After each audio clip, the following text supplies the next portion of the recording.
Hey there, you. Welcome back. My name's Jack, doing a poor job at framing this shot. It's time to read some Reddit stories. Let's begin. This story poses the question of respecting a friend's boundary or them overstepping their own authority. This story began in Am I the A-Hole by Arrelham. Am I the a-hole for refusing to promise my best friend 100% that I wouldn't sleep with a mutual friend? I, 30 female, have a best friend, 29 female, of 13 years. She is in a long-term committed relationship, 7+ years, and lives with her partner. We also have a mutual friend, A, 30 male. About 8 years ago, my friend and A had a brief situationship. They slept together once and then tried to date very briefly long distance, but it ended because he did not want to pursue anything further. She was upset at the time, and it never became a mutual relationship. After that, they stayed friendly for a while, then lost touch for several years, and reconnected as friends about a year ago. There has been nothing romantic between them since. Recently, A broke up with his long-term girlfriend. Before that happened, my friend and I had already planned a trip to visit him together, which we have done before. This time, we were planning to stay at his place instead of a hotel. After his breakup, though, my friend started making comments like, "Haha, just please don't sleep with each other." It was framed as a joke, but it was clear she was anxious. I asked her directly if something was bothering her. I told her two things clearly. 1, I was not planning to sleep with him. 2, I was not comfortable promising 100% that I would not, because I do not like my potential or hypothetical relationships being policed, and I did not feel okay making absolute promises about future situations just to manage someone else's anxiety. I was not trying to be evasive. I was trying to be honest while also setting a boundary. The next day, I reiterated that I was still not planning to sleep with him. Her response was essentially that she was canceling the trip. She said she was canceling because the uncertainty made her anxious and she needed to take care of herself. From my perspective, this felt like my word was not trusted unless I gave 100% guarantee. And when I did not, the entire plan was shut down. I understand that anxiety is real, but it also feels unfair to expect me to give up autonomy or make absolute promises about hypothetical scenarios, especially when nothing inappropriate had happened and the history in question was many years ago. She did not clearly say what she expected me to do differently. She canceled the trip without further discussion. I feel like I was honest, respectful, and that my boundary was reasonable. So am I the a-hole for refusing to promise 100% that I wouldn't sleep with him, even though I said I wasn't planning to? So it is strange this person happily in a committed relationship would try to police you sleeping with her ex from ages ago. Surely she's over him, right? Well, comments are suspicious, not the a-hole. To be honest, it's a red flag. Your friend would get so worked up over this when they are already in a committed relationship. If I was their significant other, I would be mad to find out my partner is anxious about a friend potentially sleeping with another. However, some have to disagree that you're the a-hole. You mentioned not being taken at your word, but your word is that you are not promising anything. If your friend is uncomfortable for whatever reason, then she has the right not to go on the trip. Why don't you go alone and see what happens? Since it seems like this is a potential romantic or intimate chance for you. She is absolutely taking you at your word. Now, it's this comment that makes OP give us some more information about the friend with a backstory. That, while maybe damning towards the friend, arguably also shows a bit about OP themselves. So we have a history of her policing my potential relationships, and I felt like it's time to put the boundary in place. For example, her current boyfriend is someone I was talking to years ago, and she asked me to stop it because she was interested too, so I obliged. Then after this, she stonewalled me because the guy she liked back in school showed interest in me. I came to her to talk and see where she stands about this whole thing. They've never been in a relationship, and the whole thing was happening in the third year of college. But she said, do whatever you want, and stopped talking to me for over 2 months. We did get together with that guy after her ignoring me for almost 2 weeks and me taking it as the end of our friendship. This guy ended up being my only serious relationship. We've been together for 9 years and got engaged, but then broke up because of the situation in my country, war, and us seeing it differently. This is why, when it happened for the third time, also with me freshly out of the long-term relationship that mightn't have happened if she actually said leave it alone, well, I felt like I needed to put a boundary out there that she's not to police who I'm seeing or not, regardless if I am interested in the guy or not. Which I'm not, by the way. I hope this context helps. So the friend clearly has a repetitive habit of doing this to OP.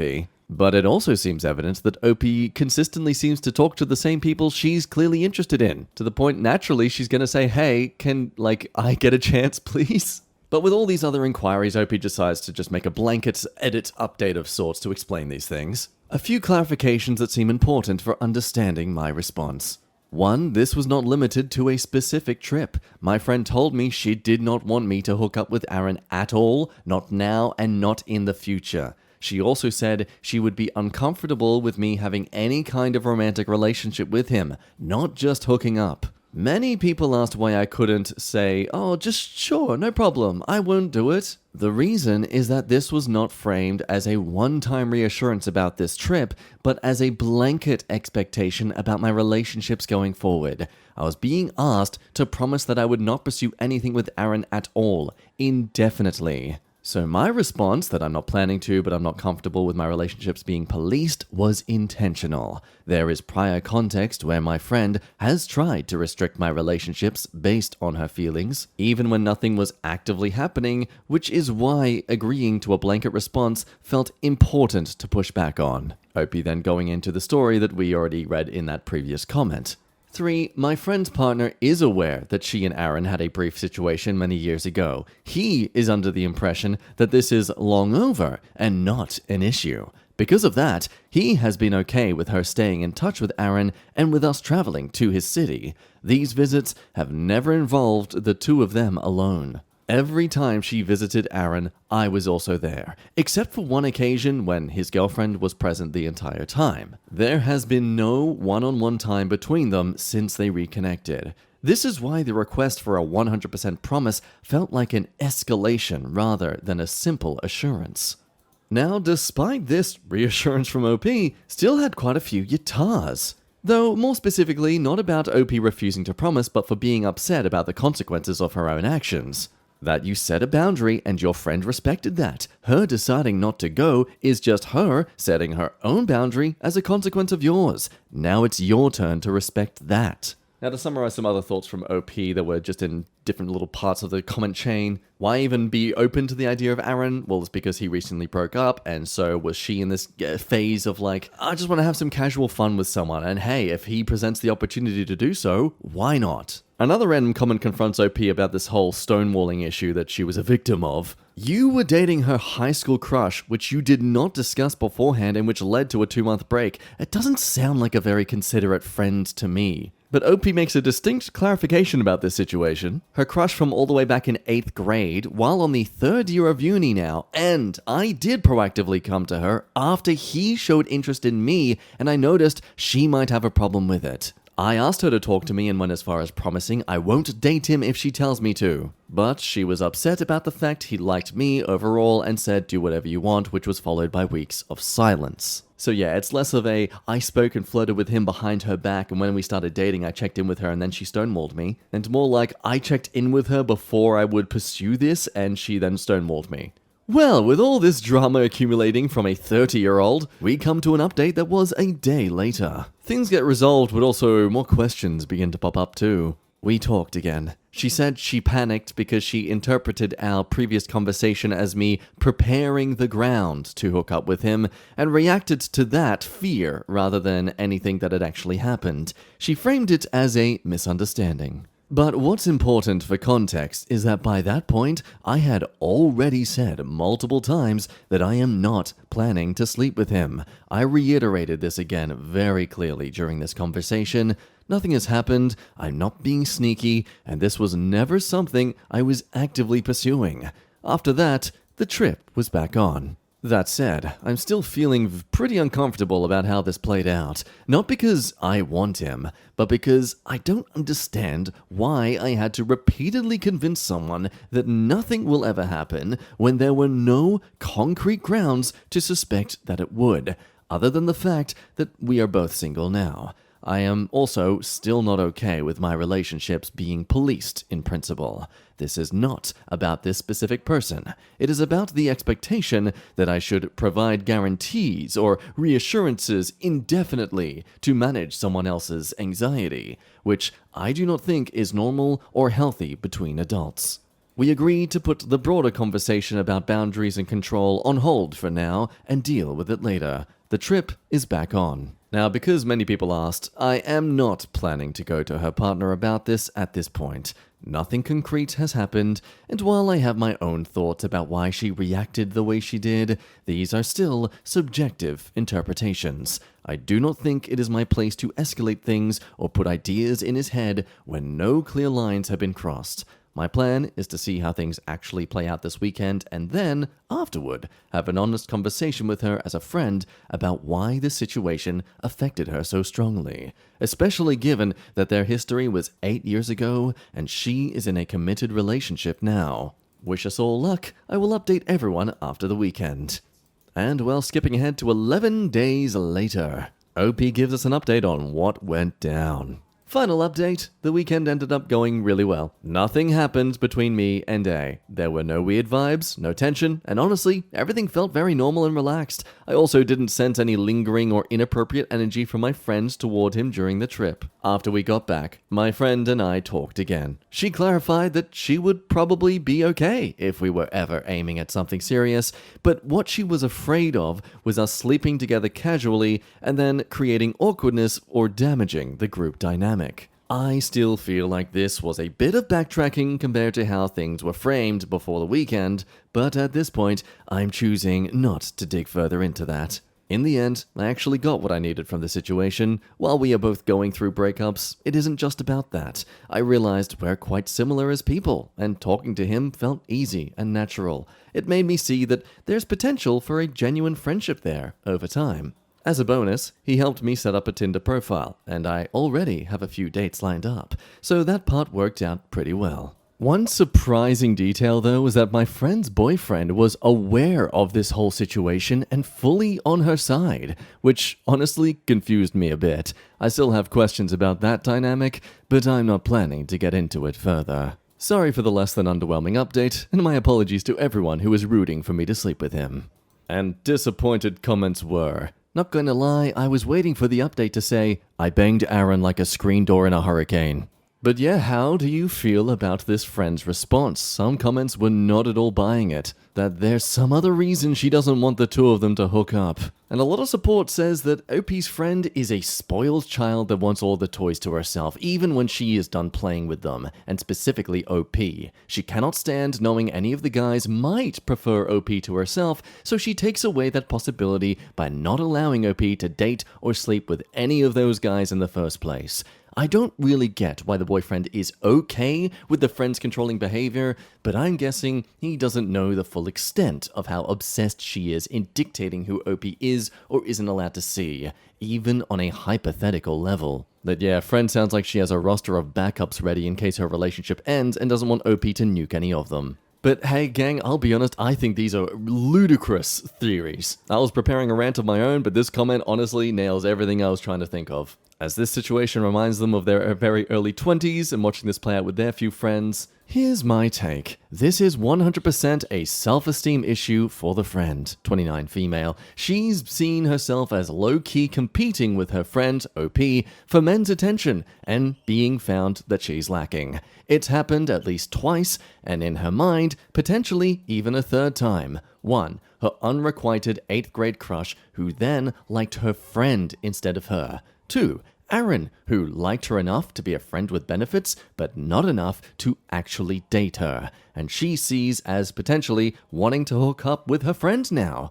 And 3, her current partner, who initially seemed to show interest in both girls until she made OP back off. I mean, sure, she ended up dating him 2 years later, but she isn't sure what would have happened if things had unfolded naturally without her interference. It seems this girl is actually OP's frenemy, but neither girl has recognized it yet. Long-lasting friendships can be really amazing or really toxic. Sometimes it's healthier to move on and find new, independent friend groups. Bond with people over your current interests, jobs, hobbies, travels, whatever, and who you are now, instead of who you were back when you were at school together.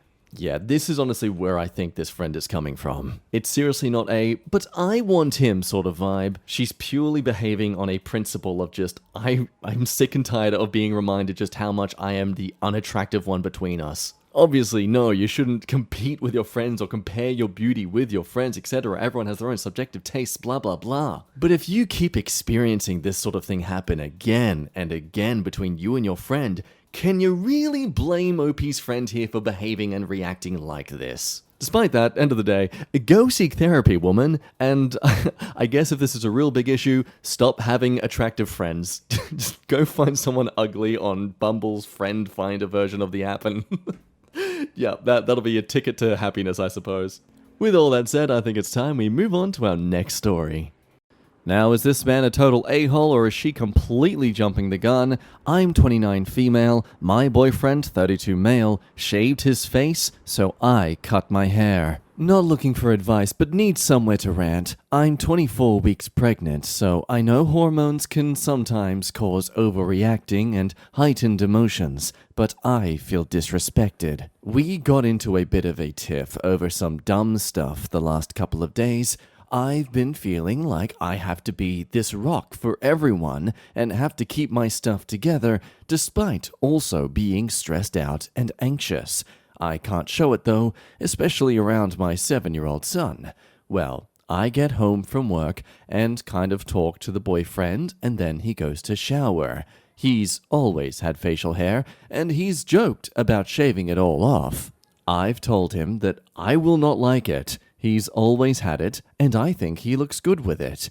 In return, I've made jokes about cutting my hair, which is currently almost to the bottom of my ribs. Well, he shaved his face, and I'm pretty sure it was because he knows I would hate it. While he was gone, I cut my hair to just above my nipples. He hasn't seen the true length yet since he went to bed pretty soon after going to bed. I'll update tomorrow if anyone cares. Yes, that is the drama, folks. Old mate had the audacity to change his body, and apparently it had to be in spite of her. Naturally, you're getting a lot of comments say, his body, his choice. Like, there is so many easy examples to make about this as to how this is a very sort of despicable thing to be getting upset about. Others argue that you're about to have a baby. I'd suggest it's time for couples counseling to learn healthy communication before the baby arrives. And are you sure you want to raise a child with this level of psychological maturity? Also, this need to have control over other people's body is worrying. I am concerned.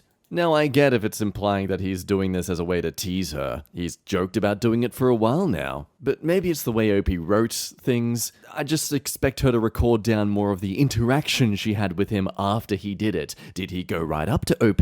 Did he go like, hey, look at me, anything new, anything different? Are you annoyed by it? Ha ha ha. Well, OP comes back with an edit after all the clapback, that's very valid clapback, about OP, shaming him for daring to change his body against the way she wants it to be.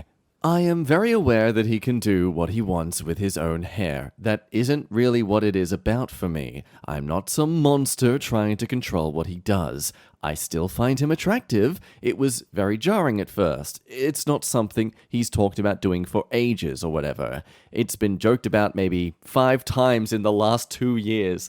The last couple of times he brought it up was because he accidentally laid on my hair, and I said, I should chop it off, huh? And he said, no, don't do that, I'll just shave my face then. That was also months ago that it was brought up. He doesn't complain about it either. This is also our biggest fight, so I'll take it as a win. Okay, so look, yes, it's great to know that OP acknowledges that he can do what he wants with his body, but that isn't the problem. The problem is you think he did it to spite you. You can have great morals, but when you still respond to someone doing something as like, oh, that must be in spite of me, like comments point out, he's been talking about shaving it for ages. Surely it's more likely he did it because he wanted to than to purposely spite you? You can prefer facial hair, sure, but at the end of the day, it is his body. You don't get to dictate what he does. A beard shouldn't be that important in order for you to find him attractive, given he's your husband. Well, in this case, boyfriend. But also going on about the fact that he probably wouldn't even really notice the fact you cut your hair just from your ribs to your nips. That's it's not even like 30 centimeters, folks. So yeah, even with this in mind, the more recent comments are just telling OP to please grow up before you have the baby. His facial hair will grow back in like a month, if that's what he wants. If you're going to be petty and die on this hill, then at least do it properly. Shave your head. Cutting a few inches? Really? But now, okay, we gotta understand here. This is someone, as they acknowledge, are 24 weeks pregnant. They are going crazy with the hormones. It's kind of sad I had to dig deeper for this, but honestly, this just reads like two stressed people poking each other's buttons, not some huge betrayal. You're pregnant, carrying a lot, and feeling unheard, and he did something he knew would annoy you, allegedly. Cutting your hair feels like it came from that bottled up frustration rather than wanting to hurt him. I don't think either of you are villains here, just overdue for an honest, I'm overwhelmed and need support conversation once things cools off. And that's actually what brings us to an update that I didn't notice before. Maybe it was just literally as I was looking through this post. He has apologized for our initial argument and had apologized for shaving as a way of upsetting me. He got me flowers and a card and candy. I apologized for letting it get to me like it did, but he said he can understand why. Sorry it wasn't a crazy update, but he said he doesn't mind how short my hair got. Yep, turns out apparently he did do it intentionally. It wasn't just him deciding to do it one day, it was actually out of spite. Damn it! I hate it when people actually are right in their assumptions about other people. That's only good when I do that. Well, there you have it. Apparently, according to this update, she was right to assume the worst of him in every way. But they clearly have the capability to communicate like adults and come to a good little mutual common ground. So it is in fact a happy ending, but I for one am feeling betrayed by the fact that OP was actually right about their assumption of their partner and not me defending him blindly. How dare you, sir? I will never trust men ever again in my life. Let's just end things there on this terrifying low note. Ugh! To think some men do things to be petty or to not be doing a completely innocent thing. That's impossible. I won't believe it until I see the statistics, and then I'll double down and say they're fake. For now, though, you be good, love your face, unless you're a man who's not actually fully innocent as you imply. And I'll see you in the next one. Bye-bye!